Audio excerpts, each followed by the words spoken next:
First of all, I'd really like to thank the organizers of this meeting for putting my talk right after Dr. Falsier's. She gave a macroscopic overview, and now I'll give a microscopic management perspective. The objectives of this talk really are to identify the challenges that a clinic physician or a clinic nurse would face in trying to manage respiratory symptoms, the discussion of, or the need for an early discussion regarding how a ventilator could be useful, mindfulness about alternating interfaces, managing secretions very, very proactively, providing anxiolytics so that patients can actually get accustomed to non-invasive ventilation, and being also mindful of some of the concomitant medical issues that present, such as emphysema, obstructive sleep apnea, pulmonary embolus, which is quite common, infection, polypharmacy.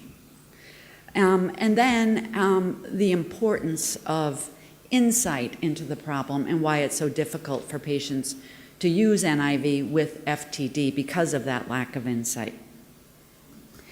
So I'm going to go through 6 patient vignettes. I should say that these are samples of convenience. I actually asked my ALS clinic nurse to just pull out a bunch of charts for me, and what I did was I went through serially. We see our patients every 3 months at the clinic, and I just pulled out data as it changed and gave you how many months since the first visit these things happened. In addition, I should tell you that our aim from the get-go is always to have patients understand non-invasive ventilation and actually start using non-invasive ventilation to manage symptoms as soon as they have complaints. And we'll talk about some of the various complaints, so that we don't really wait to hit a number. We don't wait for the forced vital capacity of 50% of predicted. We really institute as soon as we have an indication or as soon as the patient can meet a number where insurance would pay for them to start experimenting with a little non-invasive ventilation, so that when they need it, they're already accustomed to it. So the first patient I'm going to speak of is a 61-year-old man whose onset was in his leg.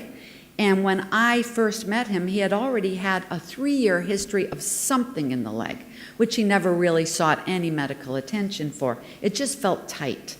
And at that time, his vital capacity, as was mentioned by Dr. Falsier, was already about 75% of predicted. Upright was 77, supine was 74, and his MIP was -60, which meant that he could qualify for coverage, for insurance coverage, for a non-invasive ventilator.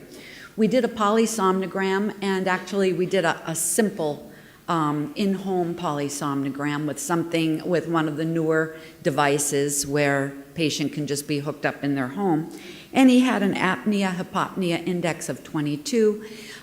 Anything over 5 is obstructive sleep apnea.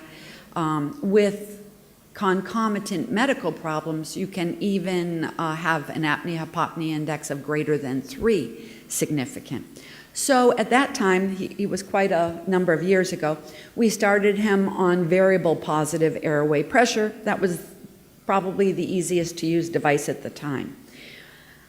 I kept seeing him every 3 months, but at 6 months, he had clearly become wheelchair dependent. And he had, in the interim, developed a deep vein thrombosis and had a PE, which was picked up fairly early. His vital capacity really hadn't changed. He was still 77 upright, 72 now supine.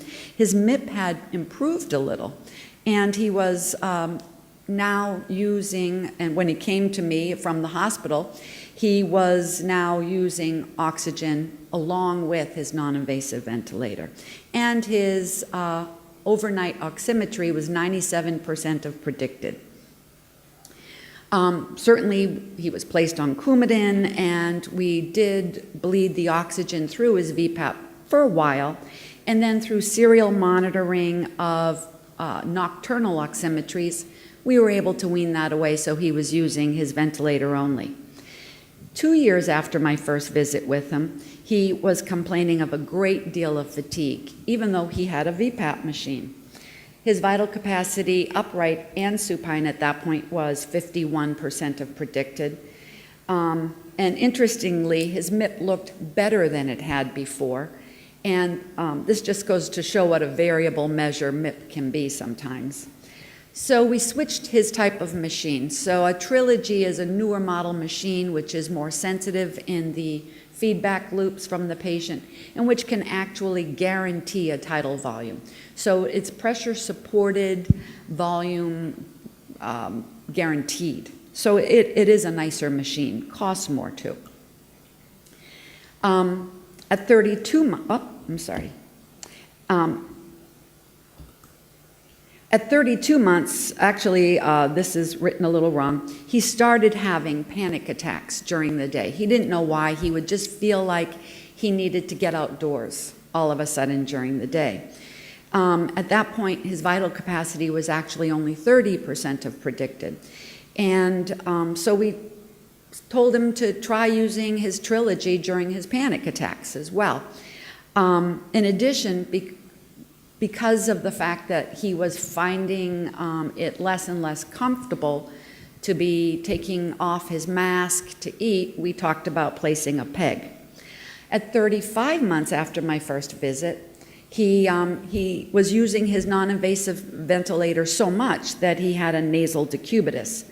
And at that point, we just started switching interfaces so that we gave him one interface for during the day, a different interface if he was going to have a lot of talking, and a full mask interface for nighttime, so that he never had all of the pressure on the same spot. That relieved his decubitus. At 38 months after the first visit, he really started having quite a bit of positional pain because of the degree of his weakness. And he was now using his Trilogy 22 to 24 hours a day. So we did start using morphine judiciously just to manage his pain. And at 52 months after the first visit, when he was clearly using his Trilogy 24 hours a day, and his wife was even having to accommodate it so that when he was talking, he'd have more volume and a little bit of a greater respiratory rate. We thought at that point maybe it would be more comfortable for him to have a tracheostomy. And as they'd already demonstrated that they were great ventilator users, husband and wife team, we did present that to him. He was hesitant to do it while he was still using the non-invasive ventilator well, but he was considering it. And at 56 months, he had a power wheelchair. He drove himself into the backyard so he could look over Lake Michigan and watch the sun come up, and he got disconnected and he died. I really think had that not happened, he probably would have been alive another year at least. He was just an intelligent, good user who did not have a lot of bulbar involvement. The second patient that I wanted to present is, again, an intelligent person, bulbar onset disease, but not a lot of FTD. She has the familial ALS. She has the C9orf mutation. At her first visit, her vital capacity was 111% of predicted upright. She had only a 1-month history of symptoms. She presented herself because she had just been to a family funeral, and she knew she had familial disease. She had the slightest dysarthria when she was fatigued. I didn't notice it even. At the 10-month visit, she was starting to have episodes of laryngospasm and with abrupt closure of the airway. And at that point, we started her on omeprazole so that she would have less acid reflux triggering that laryngospasm, and it helped. At the 16-month visit, she was having more significant problems with dysphagia, although still taking in adequate calories by mouth. But because of the risk of aspiration pneumonia, we put her on an antibiotic mouthwash, and we had her rinse and spit before every meal, so that if she did aspirate, she wouldn't have a high bacterial load. And because she was having pseudobulbar affect, we also gave her some Nudexta so that she wouldn't start crying and have extra saliva. At the 19-month visit, she was having rather profuse salivation, such that it bothered her. And in addition, she had choked on one occasion on a big mouthful of chicken. So we started her on glycopyrrolate to help dry up her saliva, and we taught her how to use a cough assist machine, which can forcefully promote a good exhalation and a good cough. And she really didn't need it at the time, but she knew how to use it, so she took it home. At the 23-month visit, she was having more fatigue, and diaphragmatic pacing had just become available for patients with ALS in the United States, and she wanted it. She wanted to be very proactive about her disease. And so because she was planning diaphragmatic pacing, because she was having fatigue, even though her vital capacity was still quite good, 87% upright, 69% supine, her MIP at -43 could qualify her for a machine. We gave her a trial of the machine at a very low tidal volume so that she wouldn't feel any pressure, but she would just start to get used to the machine. At 30 months, at that visit, she had had her diaphragm pacer placed. She also had a PEG tube placed at the time of the pacer. And she had some pneumothorax because of the procedure, because of the surgical procedure. After the pneumothorax, interestingly, and I have found this not to be uncommon, her vital capacity actually deteriorated immediately after diaphragm pacer placement. But in addition, at that point, she had nocturnal oximetry with an average oxygen saturation of 92% of predicted, whereas we knew from previous overnight nocturnal oximetries, she lived around 95, 97%. And our rule of thumb is if your average oxygen is less than 93%, there's room to improve you. So at that point, we increased her tidal volume because now she was accustomed to a mask and a machine, and we very temporarily bled some oxygen through until her pneumothorax spontaneously resolved. At the 34 months visit, she was complaining of still worse sialuria, although she was on maximal doses of glycopyrrolate, and we had tried scopolamine patches, atropine patches, and we had tried amitriptyline. So we knew we just weren't controlling the saliva. So at that point, we instituted Botox injections to the salivary glands and instructed her to use more of her cough assist. And at this point, we added a nebulizer so that she could actually loosen secretions and clear more easily. At 40 months, because she was having now thick saliva and more stridor, and really clearly suffering trying to manage these secretions in spite of the Botox, in spite of the medications, having to put a towel in her mouth all the time. At that point, we discussed tracheostomy just for secretion control because she was an excellent non-invasive ventilator user, but it was clear that she was really struggling during the day. So actually, in 2 days, no, not 2 days, Monday, next Monday, she's getting a trach. She's getting a trach even though she only uses her non-invasive ventilator at night. She doesn't use it more than that. We've already instituted advanced directives before placing the trach because she knows that she's at very high risk, that she'll have more FTD to the point where she'll be a burden to her husband and her family, and she knows she doesn't want that. So we've had very frank discussions about when we would take her off the trach and when we would take her off the ventilator. But again, early institution of non-invasive ventilation was really the key here. She was intelligent, let her know what her options were. The next patient was limb onset, a younger guy, 48 years old, and we knew he had obstructive sleep apnea when we first met him because he was being managed for it.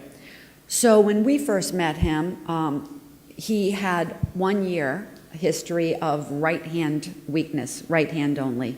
And he had a history of obstructive sleep apnea, and he was using a CPAP machine already. Our only concern then, his vital capacity, again, was 96% of predicted, so very good. Our only concern then was to make sure that the CPAP was adequately supporting him. So we did a nighttime oximetry, and we found that his average oxygen was 93.8%, and he spent no time less than 90% saturated. So we knew he was okay on the CPAP. At the 12-month visit, he was really complaining of fatigue, just in the afternoon, but clearly it was a new symptom. So at that point, his vital capacity was still 92% of predicted, even supine. His MIP was -60, but his end tidal CO2, which we measure in the clinic at every visit, was 47% of predicted. So we knew we needed to change him from a CPAP machine to a better ventilator. He ended up taking a long road trip, so we gave him enoxaparin so he wouldn't get a blood clot. And unfortunately, he forgot the injection by the time he got to Yellowstone, and he got a blood clot. He became more of a ventilator user. He started to swallow some air, so we got a PEG tube just to vent the air. And at 31 months, he's still with us. He's doing well, but now he has some increased saliva. I'm going to fast forward because I took too long. And so but I'll summarize here the 6 patients that I was going to present. The first one being the one we spoke about, limb onset, ideal patient, smart, no bulbar symptoms for a long time, and really long-term survival. All we had to do was show him the machine, and everything else was taken care of. The second patient that we never got to talk with you about, I'm sorry.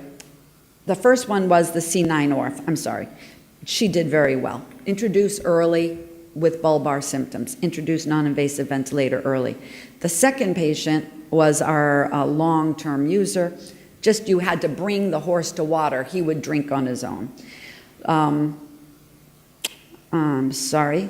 I'm a little mixed up here now.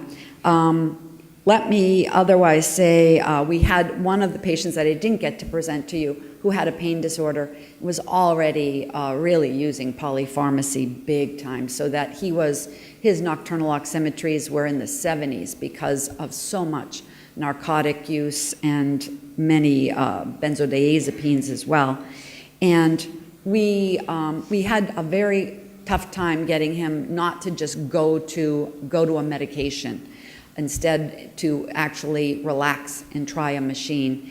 And in the end, we really needed to co-manage him with in-home hospice so that his meds could be controlled. Another patient, when we met him, was already fully in respiratory failure, fully CO2 retaining, and even that patient ended up with another 40-month survival once we started him on non-invasive ventilation. The last patient that I was going to present was someone who had FTD when we met him, when we first met him, had terrible pulmonary measures, had no insight into it, didn't even feel uncomfortable, really never thought that he needed anything until he was hospitalized with clear acute on chronic respiratory failure. And at that point, we did just manage him with care and comfort and palliative care. So thank you, and questions?